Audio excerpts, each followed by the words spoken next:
मित्रों, बहुत समय पहले यज्ञदत्त नामक ब्राह्मण अपनी पत्नी के साथ शमशान में झोंपड़ी बनाकर रहता था। इस कारण सभी उसे अछूत मानते थे। लेकिन एक राजकुमार ने उन्हें न्याय दिलाने का भरोसा दिया।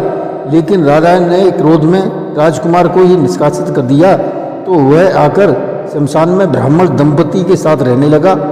कुछ समय बाद यज्ञदत्त शर्मा को एक पुत्र की प्राप्ति हुई, किंतु अचानक एक दिन वह पुत्र भी चल बसा और राजकुमार की पहले ही सर्पदंश से मृत्यु हो चुकी थी। ब्राह्मण अपने पुत्र की मौत पर अत्यंत दुखित होकर विलाप करने लगा। तभी वहाँ एक वृद्ध साधु आया और पूछा कि क्यों रो रहे हो? अगर मैं तुम्हारे पुत्र को जीवित कर दूं तो? यह सुनकर ब्राह्मण खुश होकर बोला, क्या सच में? साधु बोला, इसके लिए मुझे इसकी देह में प्रवेश करना होगा, मगर कैसे? आगे की कहानी जानने के लिए अंत तक जरूर सुनें तथा सब्सक्राइब कमेंट करके बेल आइकन दबाना न भूलें। शेयर अवश्य करें। धन्यवाद। नमस्कार, मैं रणबीर सिंह लोटस एंटरटेनमेंट में आपका हार्दिक स्वागत करता हूं। मित्रों, शमशान घाट में पहुंचकर विक्रम ने बेताल को अपने बस में कर लिया और अपनी पीठ पर लादकर साधु के पास चल दिया। विक्रम, मेरा बोझ उठाए इस घनी अंधेरी रात में, इस वीराने में चलते चलते तुम थक जाओगे, इसलिए तुम्हारा बोझ हल्का करने के लिए मैं एक कहानी सुनाता हूँ। तुम्हारा समय भी बीत जाएगा और राह की थकान भी महसूस नहीं होगी। पर याद रहे, मेरी शर्त वही है कि तुम कुछ बोलना नहीं। यदि तुम कुछ भी बोले तो मैं तुम्हारे बंधन से मुक्त होकर उसी वृक्ष पर जाकर लटक जाऊंगा। एक बात का और ध्यान रखना कि यदि सही उत्तर जानते हुए भी तुमने जवाब न दिया तो तुम्हारा सिर टुकड़े टुकड़े हो जाएगा। बेताल ने कहा। विक्रम ने कोई उत्तर नहीं दिया और बेताल ने एक नई कथा सुनानी शुरू की। यज्ञदत्त शमशान घाट का ब्राह्मण था और वह मृतकों का क्रिया कर्म किया करता था। वह कलिंग नामक राज्य में रहता था। यज्ञदत्त चाहे ब्राह्मण था, लेकिन शमशान घाट की वजह से उसे नीच माना जाता था। उन दिनों लोग ऐसे लोगों की परछाई भी अपने ऊपर नहीं पड़ने देना चाहते थे। इसलिए वह शमशान से दूर एक झोंपड़ी में अपनी पत्नी मोहमदनी के साथ रहता था। उसकी पत्नी बहुत ही दयालु प्रवृत्ति की थी, सेवा भक्ति की उसमें जरा भी कमी न थी। दोनों पति पत्नी एक दूसरे से बहुत प्रेम किया करते थे। लेकिन इस सब के बावजूद उन्हें संतानहीन होने का बहुत अधिक दुख था। उनका विवाह हुए 4 वर्ष बीत चुके थे, परंतु अभी तक वे संतान सुख नहीं पा सके। फिर भी उन्हें एक दूसरे से कोई गिला शिकवा नहीं था। दोनों बड़े ही प्रेम पूर्वक अपना जीवन बिता रहे थे। एक दिन अचानक किसी ने आकर उनके घर का दरवाजा खटखटाया। यज्ञदत्त उस समय शमशान घाट गया हुआ था। मोहमदनी ने दरवाजा खोला तो सामने एक अनजान युवक खड़ा हुआ था। उसके सिर पर गंभीर चोट लगी थी, जिससे वह बहुत तेजी से खून बह रहा था। इससे पहले कि वह युवक कुछ कहता, वह दरवाजे पर ही गिरकर बेहोश हो गया। मोहमदनी ने उसे उठाकर अंदर ले आई और चारपाई पर लटाकर उसकी मरहम पट्टी वगैरह कर दी। शाम को जब यज्ञदत्त घर आया, तब भी वह युवक बेहोशी की दशा में ही था। एक घायल युवक को देखकर उसने अपनी पत्नी से उसके बारे में पूछा। स्वामी, मैं नहीं जानती कि यह कौन युवक है। दरवाजे पर शायद मदन मांगने के लिए आया था, लेकिन कुछ भी कहने सुनने से पहले ही यह बेहोश होकर गिर पड़ा। मैं उठाकर इसे अंदर ले आई और दवा लगा दी। पता नहीं कब होश में आएगा। पत्नी ने उत्तर दिया। तुमने बिल्कुल ठीक किया मोहमदनी। जब इसे होश आ जाए तो इसे दूध पिला देना तथा पता आगे पूछ लेना, ताकि इसके घर वालों को इसकी खबर दी जा सके। अब तुम मुझे भोजन दे दो, मुझे अभी वापस शमशान घाट जाना है। आज काम ज़्यादा है, रात को देर हो जाएगी, या हो सकता है कि रात को मैं घर पर आऊँ ही नहीं। यज्ञदत्त ने कहा। मोहमदनी ने आज्ञाकारी पत्नी की तरह सिर हिला दिया तथा अपने पति के लिए भोजन लगा दिया। भोजन करके यज्ञदत्त अपना काम पूरा करने के लिए वापस शमशान घाट चला गया। मोहमदनी उस युवक के होश में आने का इंतजार करने लगी। थोड़ी ही देर बाद उस युवक को होश आ गया तो मोहमदनी ने उसे दूध का गिलास पकड़ा दिया। उसने भी कुछ नहीं कहा और चुपचाप दूध पी लिया। तुम कौन हो और यह चोट कैसे लगी? मोहमदनी ने उस युवक से पूछा। युवक शांत रहकर दूध पीता रहा।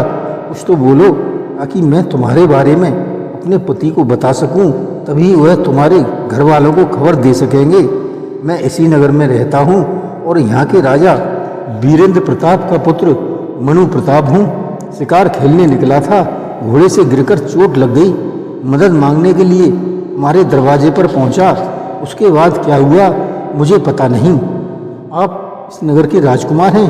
हाँ, लेकिन तुम इस तरह से घबरा क्यों रही हो? क्या आप जानते हैं हम लोग कौन हैं? जब आपके पिताजी को यह पता चलेगा कि आप हमारे घर में रुके हैं, तो हम लोगों ने आपको दूध पिलाया है, तो वे हमें कठोर दंड देंगे। क्यों? क्योंकि मेरे पति शमशान घाट के ब्राह्मण हैं। हमें अछूत माना जाता है। हमारी परछाई से भी लोग बचना चाहते हैं, और आप तो राजकुमार हो, डरो नहीं, कुछ भी नहीं होगा। डरने वाले लोगों को ही लोग डर दिखाते हैं। राजकुमार ने उसे समझाने की कोशिश की। मोहम्मदनी चुप रही। उसका मन किसी भयानक घटना के होने का संकेत कर रहा था। राजकुमार ने उसे समझाने की बहुत कोशिश की, लेकिन उसके मन का डर दूर नहीं हुआ। ठीक है, तुम्हारा डर दूर करने के लिए मैं यही कह सकता हूँ कि तुमने मेरी बहुत मदद की है। अब तुम जो भी मांगो तुम्हें मिलेगा, यह मेरा वचन है, राजकुमार ने कहा।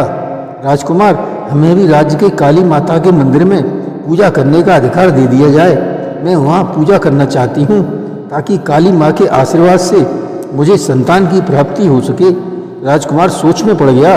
काली माता मंदिर राज्य का प्रतिष्ठित मंदिर था और उसमें अछूतों का प्रवेश वर्जित था। कुछ देर सोचने के बाद राजकुमार ने कहा, मुझे स्वीकार है। शरद पूर्णिमा को मेरा जन्मदिन है। उस दिन तुम मंदिर में आ जाना। मैं स्वयं तुम्हें देवी माँ के दर्शन कराने ले चलूँगा। इसके बाद राजकुमार मोहम्मदनी से विदा लेकर अपने महल में लौट आया। सुबह जब यज्ञदत्त घर आया तो मोहम्मदनी ने सब कुछ बता दिया। उसकी बात सुनकर एक बार तो यज्ञदत्त भी डर गया, लेकिन फिर सब कुछ भगवान के भरोसे छोड़ दिया। शरद पूर्णिमा भी आ गई। मोहम्मदनी ने पूजा का सारा सामान एक थाली में रखा और अपने पति के पैर छूकर मंदिर जाने की आज्ञा मांगी। मेरा मन तो नहीं कहता है कि तुम्हें वहाँ पर न जाने दूं, लेकिन मैं आज तुम्हें रोकूंगा नहीं। जाओ, माँ काली माता का आशीर्वाद प्राप्त करो, यज्ञदत्त ने कहा। पति की आज्ञा मानकर वह मंदिर की ओर चल दी। मंदिर के दरवाजे पर राजकुमार इंतजार कर रहा था। उसके आते ही वह उसे मंदिर के अंदर ले जाने लगा। तभी एक गरजदार आवाज आई, रुको रुको राजकुमार, तुम इसे मंदिर में नहीं ले जा सकते। मंदिर के पुजारी ने गरजदार आवाज में कहा, तुम कौन होते हो मुझे रोकने वाले? इस मंदिर का पुजारी। तुम हमारे अधीन हो। हमारी नियुक्ति भी राजा ने की है। आप ठीक कह रहे हैं राजकुमार, मेरी नियुक्ति राजा ने ही की है, आपने नहीं।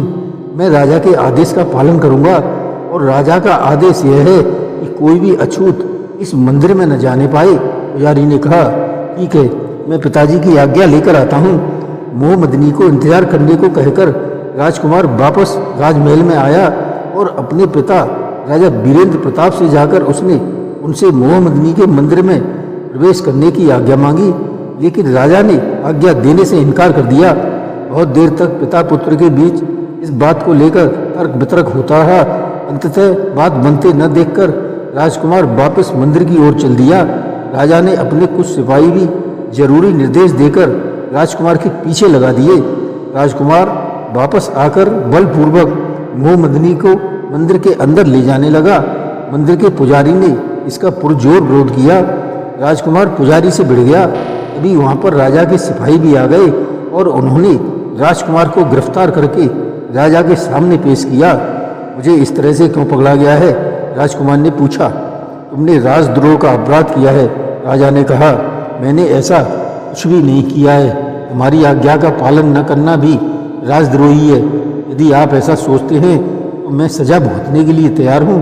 राजा ने दरबारियों से सलाह मशवरा करके राजकुमार मनु प्रताप को राज्य से निष्कासित कर दिया और राज्य छोड़ने का हुक्म दिया। राजकुमार अगले दिन राज्य का त्याग करके यज्ञदत्त और मोहम्मदनी के पास झोंपड़ी में आकर रहने लगा। जब उन्हें इस बात का पता चला कि उनके कारण राजकुमार को इतनी बड़ी सजा मिली है, तो उन्होंने भी राजकुमार के साथ वह नगर छोड़ दिया। तीनों जंगल में कुटिया बनाकर रहने लगे। उसी जंगल में एक साधु भी रहता था।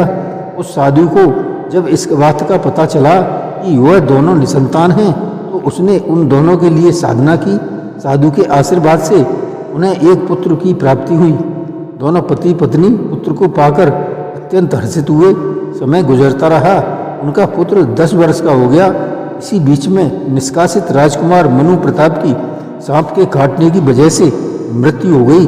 उस समय बाद यज्ञदत्त का पुत्र बीमार हो गया और उसकी भी मृत्यु हो गई।